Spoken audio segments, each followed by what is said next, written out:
बिस्मिल्लाहिर्रहमानिर्रहीम। अस्सलाम वालेकुम। Welcome back to my channel. आज मैं आपके साथ शेयर करूँगी मज़ेदार सी मटन पाई की रेसिपी। यहाँ पर मैंने मटन के 4 पाई ले लिए थे। इसको अच्छे से साफ़ कर लिया और इसको मैंने वॉश करके रख लिया है। अब हम देखते हैं कि हम इसको मज़ेदार तरीके से किस तरह से बना सकते हैं। तो चलिए देखते हैं इसकी रेसिपी। यहाँ पर मैंने सबसे पहले एक खुला बर्तन लिया। यहाँ पर मेरे पास 4 पाए थे तो मैंने ऑलमोस्ट 4 किलो वाली ही पतीली का यूज़ किया है। इसमें मैंने चारों पाई को ऐड कर दिया। आपने भी पाई को अच्छे से वॉश कर लेना है, किसी किस्म का कोई भी बाल इसके साथ ना लगा रहे। साथ ही अब हम इसमें मैंने 2 मीडियम साइज़ के प्याज लिए थे, उनका पेस्ट बनाया और इसको ऐड कर दिया। 1 से 1.5 चमची मैंने इसमें अदरक लहसुन के पेस्ट की ऐड की थी। इसमें टमाटर नहीं डलता तो आपने भी टमाटर का इस्तेमाल नहीं करना। भुनाई के टाइम पे आप चाहे तो दही का इस्तेमाल कर सकते हैं। यहाँ पर मैंने कुछ खड़े मसाले लिए थे जो कि आप मेरी स्क्रीन पर देख सकते हो। इसके बगैर इसकी भुनाई तो नामुमकिन है। इसमें हमने 1 टीस्पून नमक डाला, 1 टीस्पून कुटी हुई लाल मिर्च डाली और 1 टीस्पून इसमें हल्दी पाउडर जाएगा। यहाँ पर आप नमक मिर्च अपने टेस्ट के अकॉर्डिंग भी ऐड कर सकते हो। यहाँ पर मैंने सूफी का ऑयल यूज़ किया था, आपकी अपनी मर्ज़ी है, आप ऑयल यूज़ कर सकते हैं या आप देसी घी भी यूज़ कर सकते हैं।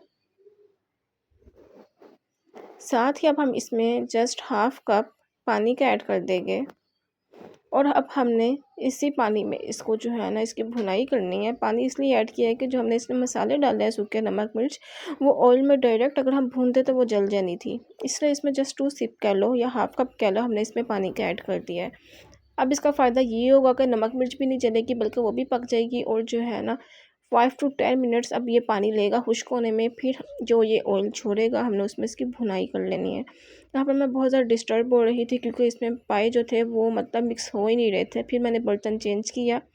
पहले मैंने 4 किलो वाली पतीली यूज़ की थी, अब मैंने इसमें तकरीबन 7 किलो वाली पतीली यूज़ की है और इसमें बेहद ईजी रहा था। तो आप भी कोशिश करेंगे, अगर आपके पास पाए ज़्यादा है या बड़े पाए है तो जो है ना आप बड़ा बर्तन ही पहले यूज़ करें। अब हमने जो भी अपना मिक्सचर बनाया था वो सारा हमने अब दूसरे बर्तन में कन्वर्ट कर लिया है। अब हमने जो है इसका जो पानी है उसको खुश्क करने के लिए रख देना है। यहाँ पर मैंने ऑलमोस्ट 10 मिनट्स के लिए इसको छोड़ दिया था और 10 मिनट के बाद माशाल्लाह से ये पकने भी पड़ गया था और उसका जो पानी था एक्स्ट्रा वो काफ़ी हद तक ड्राई हो चुका है, जैसे कि आप देख सकते हैं। इसकी जो मेन चीज़ होती है वो होती है भुनाई, और जो भुनाई है वो इस टाइम पर नहीं है क्योंकि बाद में तो इसका शोरबा तैयार होना है। मैंने इसको ऑलमोस्ट 5 आवर्स के लिए कुक किया था। अगर आप चाहें तो इसको प्रेशर कुकर में भी बना सकते हैं, सेम यही प्रोसीजर है। आपने यहाँ पर इसको इसी तरह स्टार्ट में बुनाई करनी है थोड़े से पानी डाल के, और फिर आपको जितना भी शोरबा चाहिए तो आपने उससे जो है ना ऑलमोस्ट 2 to 3 कप्स एक्स्ट्रा पानी के ऐड करने हैं और आपने इसको हाफ़ आवर के लिए प्रेशर लगा देना है। आधे घंटे में जो है आपके पाइप भी बिल्कुल ज़्यादा गल जाएंगे और जो है शोरबा भी बहुत अच्छे से तैयार हो जाएगा। यहाँ पर देखिए बिल्कुल से मुकम्मल तौर पर घी छोड़ चुका है। इसका मतलब ये होता है कि इसकी जो भुनाई है वो डन हो चुकी है। इस पॉइंट पे आप चाहे तो दही का भी इस्तेमाल कर सकते हैं। मेरे पास घर पर दही नहीं था तो मैंने यूज़ नहीं किया, लेकिन दही से भी इसका टेस्ट बहुत अच्छा आता है।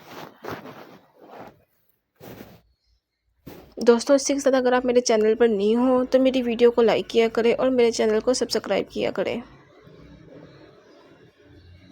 आपने इसकी भुनाई में किसी किस्म की कोई भी कमी नहीं छोड़नी, क्योंकि जो ख़ास तौर पे जो पाए होते हैं या कोई भी गोश्त होता है उसकी मेन जो चीज़ होती है वो उसकी भुनाई होती है, जिससे इसकी शान ख़त्म होती है।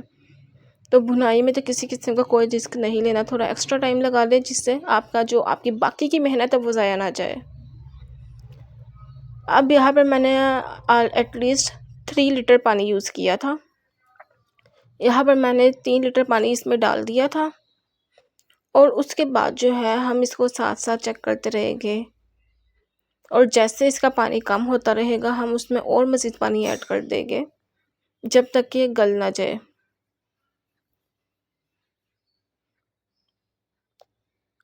यहाँ पर जो था 3 लीटर जो पानी था वो इसमें पूरा हो चुका है।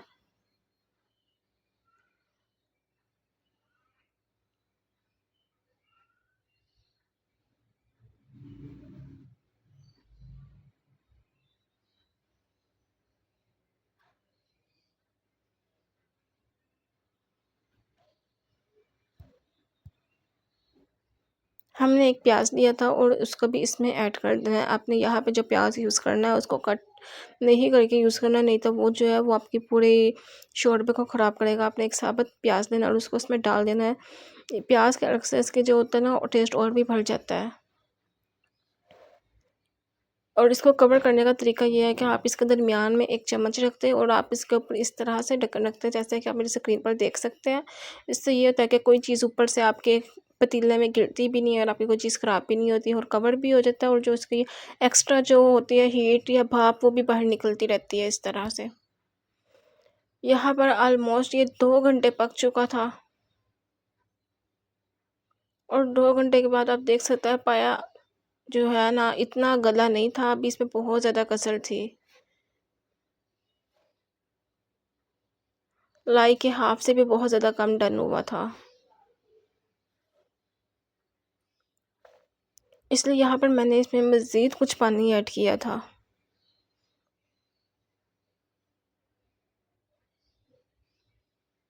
क्योंकि यहाँ पर जो शोरबा था वो पक-पक कर बहुत ज़्यादा कम हो गया था और पाए भी नहीं गले थे। तो इसलिए हमने यहाँ पर एक्स्ट्रा थोड़ा पानी ऐड किया है।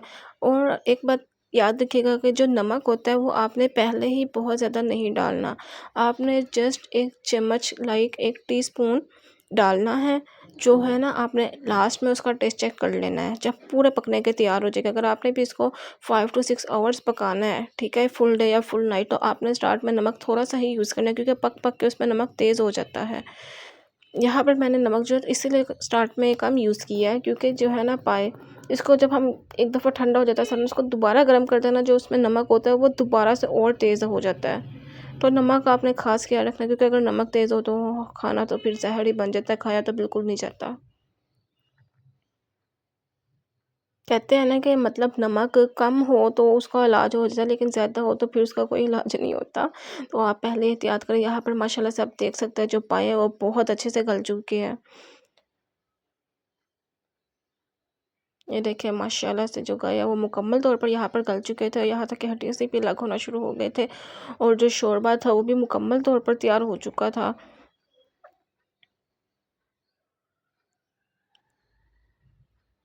कुछ लोग ना पाए में गार्निशिंग के लिए हरा धनिया और अदरक का ना यूज़ करते हैं, लेकिन हमारे घर में इसको मतलब पाए की गार्निशिंग को पसंद नहीं किया जाता, इसको बिल्कुल इस तरह से ही पसंद किया जाता है।